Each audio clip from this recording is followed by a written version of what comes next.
I wish to focus on managing costs and resources for all. I will address three critical areas. 1, budget marksmanship. 2, the concept of affordability. And finally, the challenges faced by some vulnerable Singaporeans. First, on budget marksmanship. As highlighted by fellow members, the Ministry of Finance's budget forecasting this year has been notably inaccurate. In the previous budget statement, the government projected a modest surplus of $0.78 billion for FY 2024. However, revised figures reveal an $8 billion increase in total operating revenues, rising from the estimated $108.6 billion to $116.6 billion. To put this in perspective, $8 billion equates to $8,000 million, a substantial underestimation. Prime Minister Lawrence Wong attributed this unexpected revenue surge primarily to a higher corporate income tax collection, which only accounts for less than $3 billion of the increase. The remaining $5 billion plus over-collections include significant rises in vehicle quota premiums or COEs at nearly $1.9 billion more, and goods and services tax at $1.2 billion more. Additional increased contributions came from statutory boards, stamp duties, and personal income taxes. In September last year, midway through the fiscal year, PM Wong responded to a parliamentary question from Workers' Party MP Louis Chua, reiterating the projected surplus of $0.78 billion. This raises some questions. Was there an awareness at that point of the significant deviations from projections? If so, should an updated estimate have been provided? If not, why was this discrepancy not identified earlier? Sir, the higher-than-expected COE and GST collections reflect the financial pressures Singaporean families have endured recently. Escalating costs of essential items, such as food, are particularly concerning. The Prime Minister aptly noted, and I quote, "Singaporeans are still adjusting to these new price realities. Some have had to tighten their belts, rethink spending habits, or make difficult trade-offs to manage their expenses," unquote. While external factors contribute to inflation, it is important to recognize that COE and GST are outcomes of domestic policies.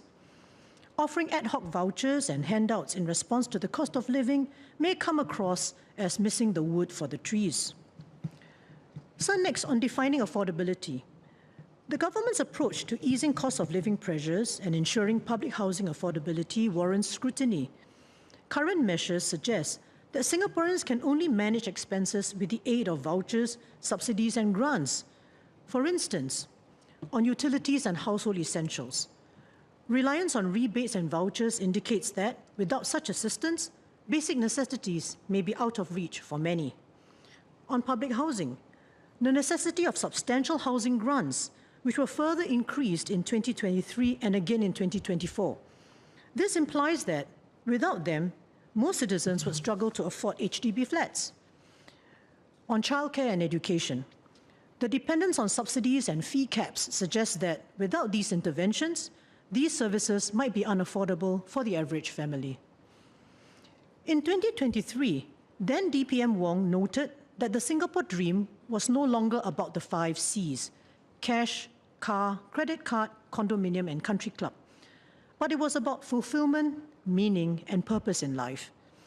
Could it be that the 5 Cs simply hold no relevance today as they are no longer attainable to many? Specifically, the growing dependence on housing grants prompts questions about future affordability. Parents today are understandably anxious about the housing prospects for their children. Such reliance on government transfers raises concerns about the sustainability of such support.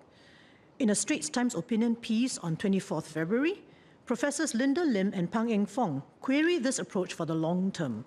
They observe that, and I quote, "The persistent need for subsidies for basic goods and services like food, accommodation, and utilities in one of the world's richest countries indicates that prices are too high and wages too low to enable a substantial segment of Singaporeans to make ends meet," unquote.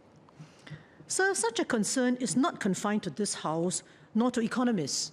Earlier this week, a member of the public named Joe called into a Channel News Asia TV program to pose a most pertinent question to the government, and I quote, "Can the minister reassure us that the government is looking into the rising cost of living and not just providing handouts?" Unquote. So looking ahead, I also wonder how much more the government will collect from Singaporeans every year in taxes to fund these handouts. Will there be an endless upward spiral in prices and increased handouts in the name of affordability? So finally, I wish to talk about supporting vulnerable segments of society. As we commemorate 60 years of Singapore's independence, it's timely to reflect on the challenges faced by certain groups, particularly homemakers, whose financial security requires attention.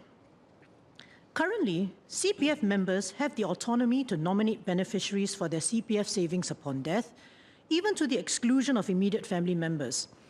This poses a potential risk to non-working spouses, typically wives, who have dedicated themselves to managing the household and consequently have limited CPF savings of their own. For families with fewer resources, CPF savings constitute a significant portion of liquid assets upon a member's death. According to a DBS Bank study released this month on 2 million of its customers, retirees aged 65 and above were found to rely on CPF funds to cover 55% of their median expenses.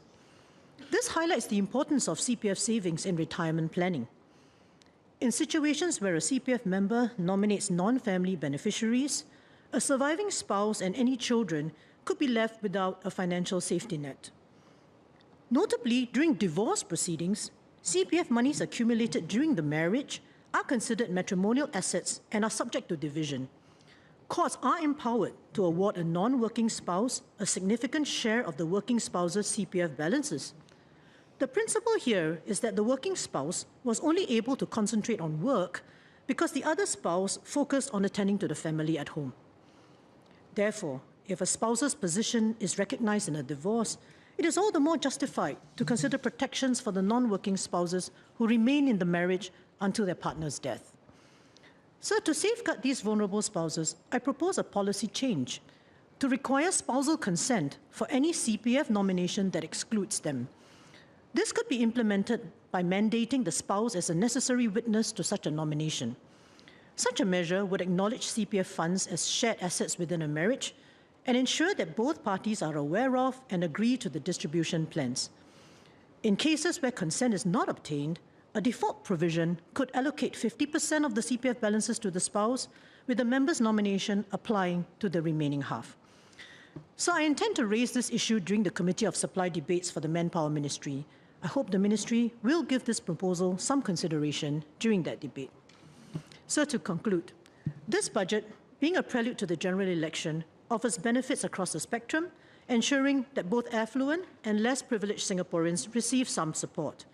These measures will help households for now, but the issue is how sustainable such an approach is. I believe it is vital to seriously look at the three areas I've highlighted: doing better at budget marksmanship, managing the cost of living other than through handouts, and providing vulnerable segments of society who risk being overlooked in our nation's progress.